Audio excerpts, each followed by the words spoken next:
እድገት የሌለበት ህይወት ሞት እየሰራበት ነው። የህይወታችሁ ስርዓት የሚሰራባችሁን መንፈስ ይለያል። የማታድጉ ከሆነ የሚሰራባችሁ የሞት መንፈስ ነው። የምታድጉ ከሆነ የሚሰራባችሁ የህይወት መንፈስ ነው።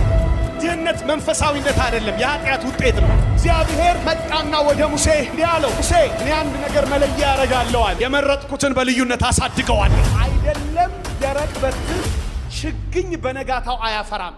እግዚአብሔር የመረጠው ግን ሱፐርናቹራል እድገት ውስጥ ይገባል።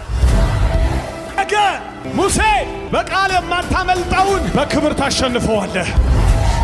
ጅማሬህ ምንም ቢሆንም በእግዚአብሔር ክብር ግን መለምለም ይሆናል። የተቃወሙህን የምታሸንፍበት የልምላሜ ምዕራፍ በኢየሱስም ተከፈተ። በጦርነት አይደለም ሊበልጡ ይችላሉ፣ በህልውና ውስጥ ግን ታሸንፋል።